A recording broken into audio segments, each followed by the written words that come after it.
할렐루야. 아모스서 1장 3절에서 5절입니다. 여호와께서 이와 같이 말씀하시되 다메섹의 서너 가지 죄로 말미암아 내가 그 벌을 돌이키지 아니하리니 이는 그들이 철 타작기로 타작하듯 길앗을 압박하였음이니라. 내가 하사엘의 집에 불을 보내리니 베나닷의 궁궐들을 사르리라. 내가 다메섹 빗장을 꺾으며 아웬 골짜기에서 그 주민들을 끊으며 베데덴에서 규 잡은 자를 끊으리니 아람 백성이 사로잡혀 기르에 이르리라. 여호와께서 말씀하셨느니라. 아멘. 현대인의 지성은 그 어느 시대보다 드높지요. 물리학, 수학, 철학, 문학, 생명공학, 우리가 지금 누리는 이 모든 지식을 천년 전의 사람들이 알았더라면 신의 경지에 이른 사람이라고 생각할 것입니다. 그런데 세상은 또 살벌해졌지요. 최근에 이스라엘이 가자지구 남단에 있는 라파를 공격했습니다. 난민 시설이 큰 피해를 입었지요. 아비 규한 일이었습니다. 치료라고 하는 의미의 라파는 죽음의 도시가 되었지요. 우리는 전차를 녹여서 트럭을 만들고 소총을 녹여서 트랙터를 만들기를 원하지만 현실은 그렇지 않습니다. 오히려 전쟁의 위협과 긴장은 더해가는 거죠. 이뿐 아닙니다. 지구는 어느 시대보다도 풍요롭습니다. 그러나 어느 시대보다도 사실은 빈곤하지요. 22년 유엔에서 발표한 식량 안보 영양 보고서에 따르면 31억 명이 건강을 유지하기 힘든 식사를 합니다. 24억 명이 내일 먹을 것을 걱정해야 되지요. 3천만 명의 아동이 영양실조라고 합니다. 아모스 시대도 그랬지요. 그가 예언할 때 남유다의 왕은 우시아였고 북이스라엘의 왕은 여로보암 2세였습니다. 아시리아가 등장해서 세력을 얻으면서 이스라엘을 괴롭히던 아람이라고 하는 나라가 약해졌지요. 북이스라엘은 이때를 놓치지 않고 요단강 동편을 쳐서 회복합니다. 힘의 공백기에 이스라엘은 남북이 풍요롭게 번영했지요. 그때는 남북이 다윗 시대만큼이나 풍요로웠습니다. 그러나 다윗 시대와 다른 것은 모든 사람이 다 이 풍요의 혜택을 보지 못했다는 거죠. 풍요로웠지만 다 풍요롭지 않고 다 힘이 있지 않았습니다. 빈부격차가 심화되었습니다. 돈 있는 사람, 힘 있는 사람들은 여름이면 시원한 여름별장으로 가고 겨울이면 따뜻한 겨울별장에 머물러 살았습니다. 포도주를 물처럼 마시며 상하 침대에 누워 향유를 바르고 하프에 맞춰 유행가를 흥얼거렸지요. 그들은 가난한 사람들을 돌보지 않았습니다. 오히려 가난한 사람들을 학대하지요. 아모스 2장 6절 이렇게 말씀합니다. 여호와께서 이와 같이 말씀하시되 이스라엘의 서너 가지 죄로 말미암아 내가 그 벼를 돌이키지 아니하리니 이는 그들이 은을 받고 의인을 팔며 신 한 켤레를 받고 가난한 자를 팔며 말씀하죠. 그러면서도 하나님을 찾았습니다. 우상도 찾았습니다. 베델로 길갈로 가서 자기들의 복을 빌며 풍성한 예물을 드렸다라고 말하지. 사람들은 선량하고 자신들은 고매하고 자기들은 하나님을 잘 믿는 것처럼 짐짓 꾸몄습니다. 하나님은 그들을 보고 이렇게 이야기하죠. 5장 21절 23절에요. 내가 너희 절기들을 미워하며 멸시하며 너희 성회들을 기뻐하지 아니하나니 너희가 내게 번제나 소제를 드릴지라도 내가 받지 아니할 것이요 너희의 살진 희생의 화목제도 내가 돌아오지 아니하리라.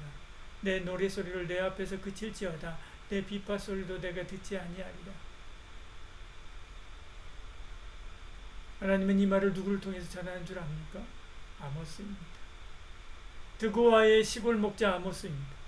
무화과 나무를 가꾸던 농사꾼 아모스입니다. 투잡을 뛰던 노동자 아모스입니다.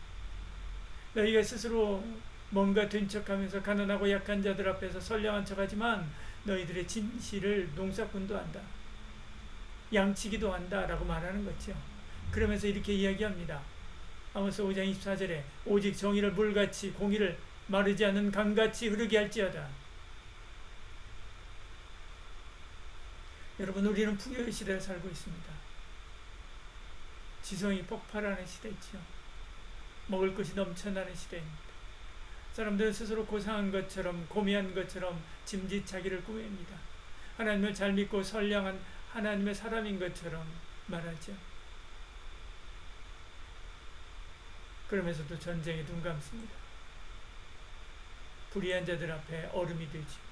바른 말하지 못합니다. 여름이면 북유럽을 다녀오고 겨울이면 남태평양에 여행 갑니다. 여름 별장, 겨울 별장을 다니던 아모스 시대의 부자들처럼 살지요. 그러면서도 가난하고 헐벗은 이들을 돌아보지 않습니다. 그러면서도 스스로 의롭다 생각하며 하나님을 잘 믿는다고 생각하죠. 그러나 하나님은 우리의 진짜 마음을 압니다. 아무도 모를 것이라고 생각하는 동네 어르신도 아이들도 압니다. 일용직 노동자도 압니다. 말로 표현하지 못할 뿐이지요. 하나님 앞에서 정직하십시오.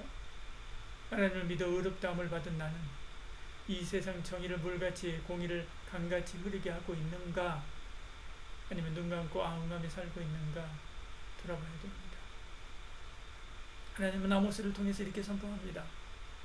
1장 3절에 여호와께서 이와 같이 말씀하시되 다메섹의 서너 가지 죄로 말미암아, 6절에 이같이 말씀하시되 가사의 서너 가지 죄로 말미암아, 9절에 이같이 말씀하시되 두로의 서너 가지 죄로 말미암아, 11절에 에돔의 서너 가지 죄로 말미암아, 13절에 암몬 자손의 서너 가지 죄로 말미암아, 2장 1절에 모압의 서너 가지 죄로 말미암아 내가 그 벌을 돌이키지 아니하리니.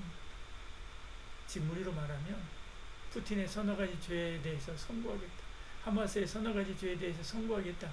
네단야후의 서너 가지 죄에 대해서 선고하겠다.